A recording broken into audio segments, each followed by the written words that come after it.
주소가 없는 당신에게 그동안 책으로 간행되지 않은 신영복의 글과 강연을 모아 실은 맹물아 흘러 어디로 가니는 그의 글을 읽어온 사람에게는 전혀 새로운 내용이 아닐 수도 있다.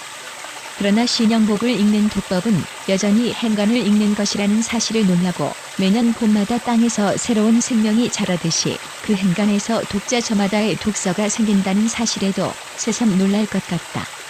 12세기 이탈리아 시인들은 시의 행간에서 기쁨을 찾았다고 한다. 그들은 끝나지 않을 기쁨을 위해 시를 썼다. 스스로 행간이 되는 과정을 겪으며 시를 한 편 한 편 써나갔고 낭독했다. 시 읽는 모임을 인생의 아름다운 순간으로 만들었다. 신영복도 마찬가지가 아닐까.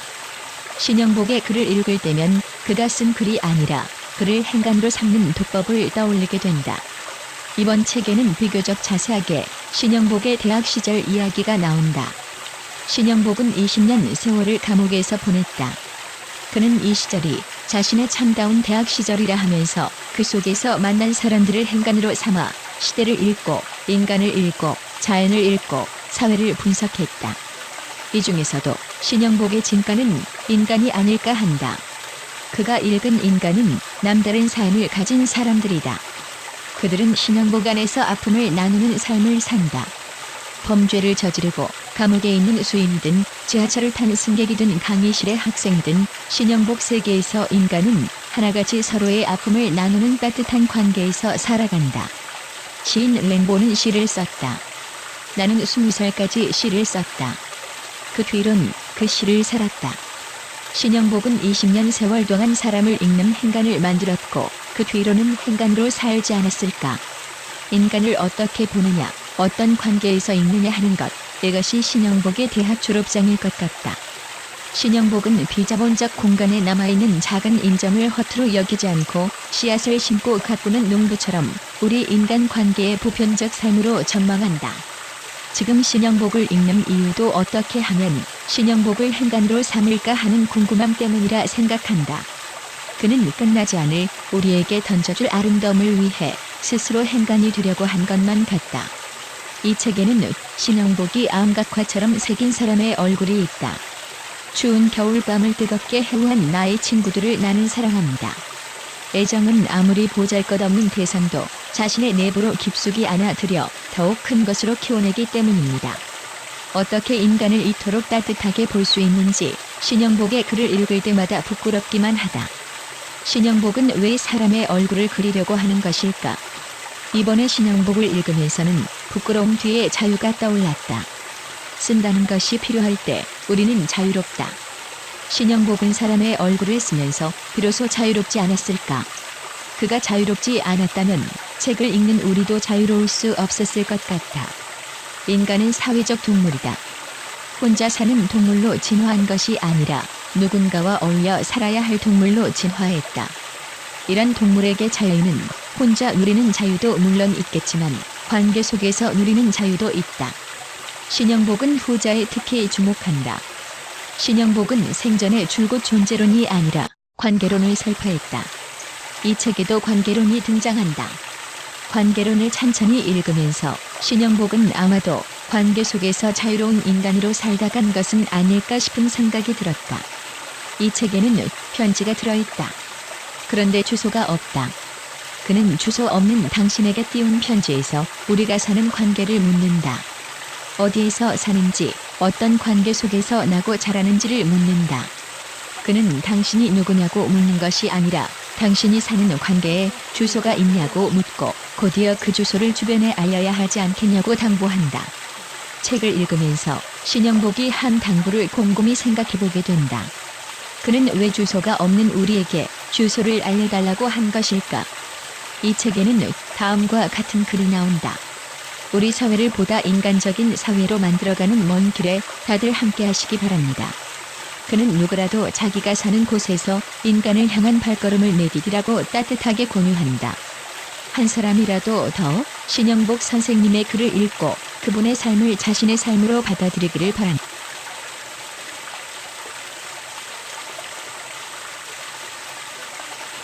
주소가 없는 당신에게 그동안 책으로 간행되지 않은 신영복의 글과 강연을 모아 실은 맹물아 흘러 어디로 가니는 그의 글을 읽어온 사람에게는 전혀 새로운 내용이 아닐 수도 있다. 그러나 신영복을 읽는 독법은 여전히 행간을 읽는 것이라는 사실에 놀라고 매년 봄마다 땅에서 새로운 생명이 자라듯이 그 행간에서 독자 저마다의 독서가 생긴다는 사실에도 새삼 놀랄 것 같다. 12세기 이탈리아 시인들은 시의 행간에서 기쁨을 찾았다고 한다. 그들은 끝나지 않을 기쁨을 위해 시를 썼다. 스스로 행간이 되는 과정을 겪으며 시를 한 편 한 편 써나갔고 낭독했다. 시 읽는 모임을 인생의 아름다운 순간으로 만들었다. 신영복도 마찬가지가 아닐까. 신영복의 글을 읽을 때면 그가 쓴 글이 아니라 그를 행간으로 삼는 독법을 떠올리게 된다. 이번 책에는 비교적 자세하게 신영복의 대학 시절 이야기가 나온다. 신영복은 20년 세월을 감옥에서 보냈다. 그는 이 시절이 자신의 참다운 대학 시절이라 하면서 그 속에서 만난 사람들을 행간으로 삼아 시대를 읽고 인간을 읽고 자연을 읽고 사회를 분석했다. 이 중에서도 신영복의 진가는 인간이 아닐까 한다. 그가 읽은 인간은 남다른 삶을 가진 사람들이다. 그들은 신영복 안에서 아픔을 나누는 삶을 산다.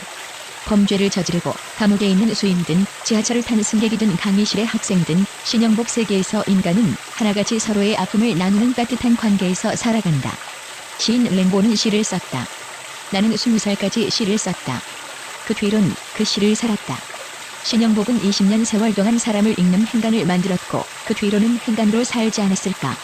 인간을 어떻게 보느냐, 어떤 관계에서 읽느냐 하는 것, 이것이 신영복의 대학 졸업장일 것 같다. 신영복은 비자본적 공간에 남아있는 작은 인정을 허투루 여기지 않고 씨앗을 심고 가꾸는 농부처럼 우리 인간관계의 보편적 삶으로 전망한다. 지금 신영복을 읽는 이유도 어떻게 하면 신영복을 행간으로 삼을까 하는 궁금함 때문이라 생각한다. 그는 끝나지 않을 우리에게 던져줄 아름다움을 위해 스스로 행간이 되려고 한 것만 같다. 이 책에는 신영복이 암각화처럼 새긴 사람의 얼굴이 있다. 추운 겨울밤을 뜨겁게 해부한 나의 친구들을 나는 사랑합니다. 애정은 아무리 보잘것없는 대상도 자신의 내부로 깊숙이 안아들여 더욱 큰 것으로 키워내기 때문입니다. 어떻게 인간을 이토록 따뜻하게 볼 수 있는지 신영복의 글을 읽을 때마다 부끄럽기만 하다. 신영복은 왜 사람의 얼굴을 그리려고 하는 것일까? 이번에 신영복을 읽으면서는 부끄러움 뒤에 자유가 떠올랐다. 쓴다는 것이 필요할 때 우리는 자유롭다. 신영복은 사람의 얼굴을 쓰면서 비로소 자유롭지 않았을까? 그가 자유롭지 않았다면 책을 읽는 우리도 자유로울 수 없었을 것 같아. 인간은 사회적 동물이다. 혼자 사는 동물로 진화한 것이 아니라 누군가와 어울려 살아야 할 동물로 진화했다. 이런 동물에게 자유는 혼자 누리는 자유도 물론 있겠지만 관계 속에서 누리는 자유도 있다. 신영복은 부자에 특히 주목한다. 신영복은 생전에 줄곧 존재론이 아니라 관계론을 설파했다. 이 책에도 관계론이 등장한다. 관계론을 찬찬히 읽으면서 신영복은 아마도 관계 속에서 자유로운 인간으로 살다 간 것은 아닐까 싶은 생각이 들었다. 이 책에는 편지가 들어있다. 그런데 주소가 없다. 그는 주소 없는 당신에게 띄운 편지에서 우리가 사는 관계를 묻는다. 어디에서 사는지, 어떤 관계 속에서 나고 자라는지를 묻는다.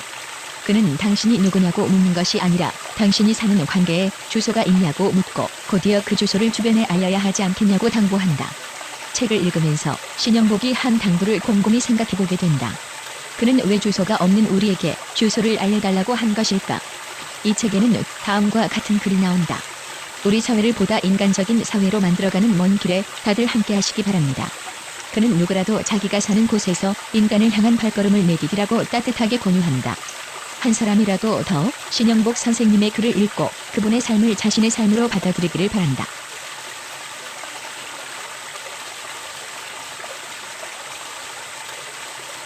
주소가 없는 당신에게 그동안 책으로 간행되지 않은 신영복의 글과 강연을 모아 실은 맹물아 흘러 어디로 가니는 그의 글을 읽어온 사람에게는 전혀 새로운 내용이 아닐 수도 있다.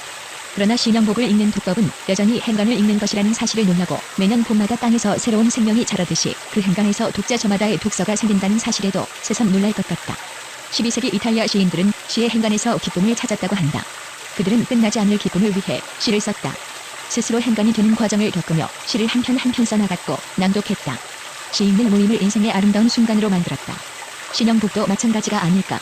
신영복의 글을 읽을 때면 그가 쓴 글이 아니라 그를 행간으로 삼는 독법을 떠올리게 된다. 이번 책에는 비교적 자세하게 신영복의 대학 시절 이야기가 나온다. 신영복은 20년 세월을 감옥에서 보냈다. 그는 이 시절이 자신의 참다운 대학 시절이라 하면서 그 속에서 만난 사람들을 행간으로 삼아 시대를 읽고 인간을 읽고 자연을 읽고 사회를 분석했다. 이 중에서도 신영복의 진가는 인간이 아닐까 한다. 그가 읽은 인간은 남다른 삶을 가진 사람들이다. 그들은 신영복 안에서 아픔을 나누는 삶을 산다. 범죄를 저지르고 감옥에 있는 수임이든 지하철을 타는 승객이든 강의실의 학생이든 신영복 세계에서 인간은 하나같이 서로의 아픔을 나누는 따뜻한 관계에서 살아간다. 시인 램보는 시를 썼다. 나는 20살까지 시를 썼다. 그 뒤론 그 시를 살았다. 신영복은 20년 세월 동안 사람을 읽는 행간을 만들었고 그 뒤로는 행간으로 살지 않았을까. 인간을 어떻게 보느냐, 어떤 관계에서 있느냐 하는 것, 이것이 신영복의 대학 졸업장일 것 같다. 신영복은 비자본적 공간에 남아있는 작은 인정을 허투루 여기지 않고 씨앗을 심고 가꾸는 농부처럼 우리 인간 관계의 보편적 삶으로 전망한다. 지금 신영복을 읽는 이유도 어떻게 하면 신영복을 행간으로 삼을까 하는 궁금함 때문이라 생각한다. 그는 끝나지 않을 우리에게 던져줄 아름다움을 위해 스스로 행간이 되려고 한 것만 같다. 이 책에는 신영복이 암각화처럼 새긴 사람의 얼굴이 있다. 추운 겨울밤을 뜨겁게 해외한 나의 친구들을 나는 사랑합니다. 애정은 아무리 보잘것없는 대상도 자신의 내부로 깊숙이 안아들여 더욱 큰 것으로 키워내기 때문입니다. 어떻게 인간을 이토록 따뜻하게 볼 수 있는지 신영복의 글을 읽을 때마다 부끄럽기만 하다. 신영복은 왜 사람의 얼굴을 그리려고 하는 것일까? 이번에 신영복을 읽으면서는 부끄러움 뒤에 자유가 떠올랐다. 쓴다는 것이 필요할 때 우리는 자유롭다. 신영복은 사람의 얼굴을 쓰면서 비로소 자유롭지 않았을까? 그가 자유롭지 않았다면 책을 읽는 우리도 자유로울 수 없었을 것 같아. 인간은 사회적 동물이다. 혼자 사는 동물로 진화한 것이 아니라 누군가와 어울려 살아야 할 동물로 진화했다. 이런 동물에게 자유는 혼자 누리는 자유도 물론 있겠지만 관계 속에서 누리는 자유도 있다. 신영복은 후자에 특히 주목한다. 신영복은 생전의 줄곧 존재론이 아니라 관계론을 설파했다. 이 책에도 관계론이 등장한다. 관계론을 찬찬히 읽으면서 신영복은 아마도 관계 속에서 자유로운 인간으로 살다간 것은 아닐까 싶은 생각이 들었다. 이 책에는 편지가 들어있다. 그런데 주소가 없다. 그는 주소 없는 당신에게 띄운 편지에서 우리가 사는 관계를 묻는다. 어디에서 사는지, 어떤 관계 속에서 나고 자라는지를 묻는다. 그는 당신이 누구냐고 묻는 것이 아니라 당신이 사는 관계에 주소가 있냐고 묻고 곧이어 그 주소를 주변에 알려야 하지 않겠냐고 당부한다. 책을 읽으면서 신영복이 한 당부를 곰곰이 생각해보게 된다. 그는 왜 주소가 없는 우리에게 주소를 알려달라고 한 것일까? 이 책에는 다음과 같은 글이 나온다. 우리 사회를 보다 인간적인 사회로 만들어가는 먼 길에 다들 함께 하시기 바랍니다. 그는 누구라도 자기가 사는 곳에서 인간을 향한 발걸음을 내디디라고 따뜻하게 권유한다. 한 사람이라도 더 신영복 선생님의 글을 읽고 그분의 삶을 자신의 삶으로 받아들이기를 바랍니다.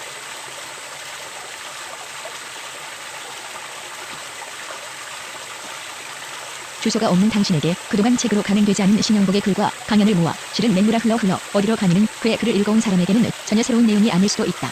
그러나 신영복을 읽는 독법은 여전히 행간을 읽는 것이라는 사실을 논하고 매년 봄마다 땅에서 새로운 생명이 자라듯이 그 행간에서 독자 저마다의 독서가 생긴다는 사실에도 새삼 놀랄 것 같다.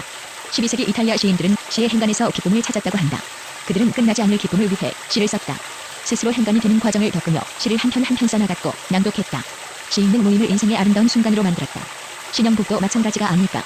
신영복의 글을 읽을 때면 그가 쓴 글이 아니라 그를 행간으로 삼는 독법을 떠올리게 된다. 이번 책에는 비교적 자세하게 신영복의 대학 시절 이야기가 나온다. 신영복은 20년 세월을 감옥에서 보냈다. 그는 이 시절이 자신의 참다운 대학 시절이라 하면서 그 속에서 만난 사람들을 행간으로 삼아 시대를 읽고 인간을 읽고 자연을 읽고 사회를 분석했다. 이 중에서도 신영복의 진가는 인간이 아닐까 한다. 그가 읽은 인간은 남다른 삶을 가진 사람들이다. 그들은 신영복 안에서 아픔을 나누는 삶을 산다. 범죄를 저지르고 감옥에 있는 수임이든 지하철을 타는 승객이든 강의실의 학생이든 신영복 세계에서 인간은 하나같이 서로의 아픔을 나누는 따뜻한 관계에서 살아간다. 시인 램보는 시를 썼다. 나는 20살까지 시를 썼다. 그 뒤론 그 시를 살았다. 신영복은 20년 세월 동안 사람을 읽는 행간을 만들었고 그 뒤로는 행간으로 살지 않았을까. 인간을 어떻게 보느냐, 어떤 관계에서 있느냐 하는 것, 이것이 신영복의 대학 졸업장일 것 같다. 신영복은 비자본적 공간에 남아있는 작은 인정을 허투루 여기지 않고 씨앗을 심고 가꾸는 농부처럼 우리 인간 관계의 보편적 삶으로 전망한다. 지금 신영복을 읽는 이유도 어떻게 하면 신영복을 행간으로 삼을까 하는 궁금함 때문이라 생각한다. 그는 끝나지 않을 우리에게 던져줄 아름다움을 위해 스스로 행간이 되려고 한 것만 같다. 이 책에는 신영복이 암각화처럼 새긴 사람의 얼굴이 있다. 추운 겨울밤을 뜨겁게 해외한 나의 친구들을 나는 사랑합니다. 애정은 아무리 보잘것없는 대상도 자신의 내부로 깊숙이 안아들여 더욱 큰 것으로 키워내기 때문입니다. 어떻게 인간을 이토록 따뜻하게 볼 수 있는지 신영복의 글을 읽을 때마다 부끄럽기만 하다. 신영복은 왜 사람의 얼굴을 그리려고 하는 것일까? 이번에 신영복을 읽으면서는 부끄러움 뒤에 자유가 떠올랐다. 쓴다는 것이 필요할 때 우리는 자유롭다. 신영복은 사람의 얼굴을 쓰면서 비로소 자유롭지 않았을까? 그가 자유롭지 않았다면 책을 읽는 우리도 자유로울 수 없었을 것 같다. 인간은 사회적 동물이다. 혼자 사는 동물로 진화한 것이 아니라 누군가와 어울려 살아야 할 동물로 진화했다. 이런 동물에게 자유는 혼자 누리는 자유도 물론 있겠지만 관계 속에서 누리는 자유도 있다. 신영복은 후자에 특히 주목한다. 신영복은 생전에 줄곧 존재론이 아니라 관계론을 설파했다. 이 책에도 관계론이 등장한다. 관계론을 찬찬히 읽으면서 신영복은 아마도 관계 속에서 자유로운 인간으로 살다 간 것은 아닐까 싶은 생각이 들었다. 이 책에는 편지가 들어있다. 그런데 주소가 없다. 그는 주소 없는 당신에게 띄운 편지에서 우리가 사는 관계를 묻는다. 어디에서 사는지, 어떤 관계 속에서 나고 자라는지를 묻는다. 그는 당신이 누구냐고 묻는 것이 아니라 당신이 사는 관계에 주소가 있냐고 묻고 곧이어 그 주소를 주변에 알려야 하지 않겠냐고 당부한다. 책을 읽으면서 신영복이 한 당부를 곰곰이 생각해보게 된다. 그는 왜 주소가 없는 우리에게 주소를 알려달라고 한 것일까? 이 책에는 다음과 같은 글이 나온다. 우리 사회를 보다 인간적인 사회로 만들어가는 먼 길에 다들 함께 하시기 바랍니다. 그는 누구라도 자기가 사는 곳에서 인간을 향한 발걸음을 내디디라고 따뜻하게 공유한다. 한 사람이라도 더 신영복 선생님의 글을 읽고 그분의 삶을 자신의 삶으로 받아들이기를 바란다.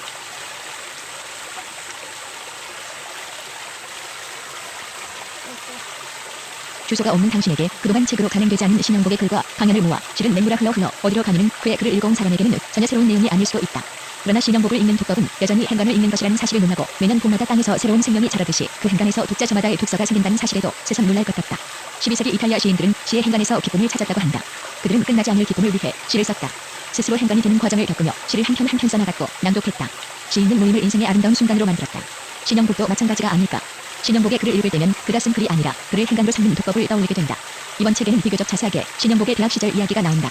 신영복은 20년 세월을 감옥에서 보냈다.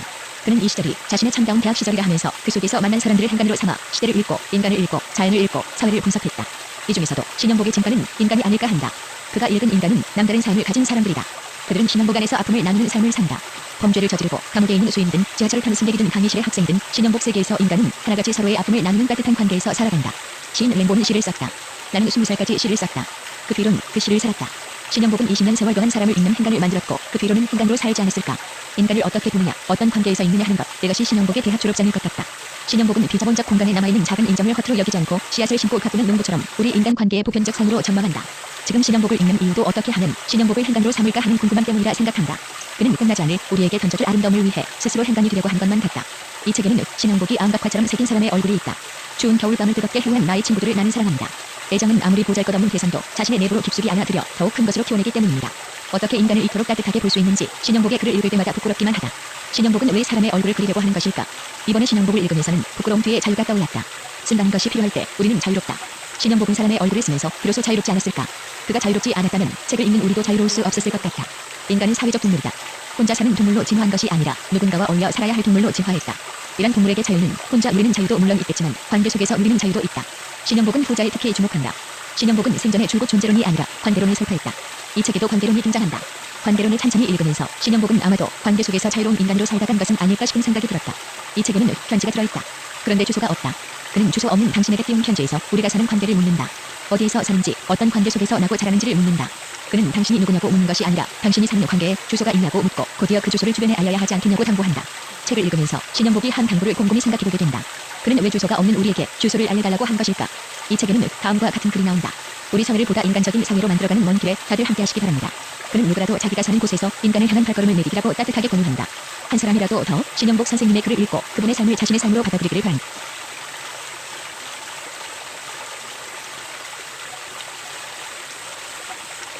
주소가 없는 당신에게 그동안 책으로 간행되지 않은 신영복의 글과 강연을 모아 실은 맹물아 흘러 어디로 가느는 그의 글을 읽어온 사람에게는 전혀 새로운 내용이 아닐 수도 있다. 그러나 신영복을 읽는 독법은 여전히 행간을 읽는 것이라는 사실을 논하고 매년 봄마다 땅에서 새로운 생명이 자라듯이 그 행간에서 독자 저마다의 독서가 생긴다는 사실에도 새삼 놀랄 것 같다. 12세기 이탈리아 시인들은 시의 행간에서 기쁨을 찾았다고 한다. 그들은 끝나지 않을 기쁨을 위해 시를 썼다. 스스로 행간이 되는 과정을 겪으며 시를 한 편 한 편 써나갔고 낭독했다. 시인은 모임을 인생의 아름다운 순간으로 만들었다. 신영복도 마찬가지가 아닐까. 신영복의 글을 읽을 때면 그가 쓴 글이 아니라 그를 행간으로 삼는 독법을 떠올리게 된다. 이번 책에는 비교적 자세하게 신영복의 대학 시절 이야기가 나온다. 신영복은 20년 세월을 감옥에서 보냈다. 그는 이 시절이 자신의 참다운 대학 시절이라 하면서 그 속에서 만난 사람들을 행간으로 삼아 시대를 읽고 인간을 읽고 자연을 읽고 사회를 분석했다. 이 중에서도 신영복의 진가는 인간이 아닐까 한다. 그가 읽은 인간은 남다른 삶을 가진 사람들이다. 그들은 신영복 안에서 아픔을 나누는 삶을 산다. 범죄를 저지르고 감옥에 있는 수인든 지하철을 타는 승객이든 강의실의 학생든 신영복 세계에서 인간은 하나같이 서로의 아픔을 나누는 따뜻한 관계에서 살아간다. 시인 랭보는 시를 썼다. 나는 20살까지 시를 썼다. 그 뒤론 그 시를 살았다. 신영복은 20년 세월 동안 사람을 읽는 행간을 만들었고 그 뒤로는 행간으로 살지 않았을까. 인간을 어떻게 보느냐, 어떤 관계에서 있느냐 하는 것, 이것이 신영복의 대학 졸업장일 것 같다. 신영복은 비자본적 공간에 남아있는 작은 인정을 허투루 여기지 않고 씨앗을 심고 가꾸는 농부처럼 우리 인간 관계의 보편적 상으로 전망한다. 지금 신영복을 읽는 이유도 어떻게 하면 신영복을 행간으로 삼을까 하는 궁금함 때문이라 생각한다. 그는 끝나지 않을 우리에게 던져줄 아름다움을 위해 스스로 행간이 되려고 한 것만 같다. 이 책에는 신영복이 암각화처럼 새긴 사람의 얼굴이 있다. 추운 겨울밤을 뜨겁게 해오한 나의 친구들을 나는 사랑합니다. 애정은 아무리 보잘것없는 개성도 자신의 내부로 깊숙이 안아들여 더욱 큰 것으로 키워내기 때문입니다. 어떻게 인간을 이토록 따뜻하게 볼 수 있는지 신영복의 글을 읽을 때마다 부끄럽기만 하다. 신영복은 왜 사람의 얼굴을 그리려고 하는 것일까? 이번에 신영복을 읽으면서는 부끄러움 뒤에 자유가 떠올랐다. 쓴다는 것이 필요할 때 우리는 자유롭다. 신영복은 사람의 얼굴을 쓰면서 비로소 자유롭지 않았을까? 그가 자유롭지 않았다면 책을 읽는 우리도 자유로울 수 없었을 것 같다. 인간은 사회적 동물이다. 혼자 사는 동물로 진화한 것이 아니라 누군가와 어울려 살아야 할 동물로 진화했다.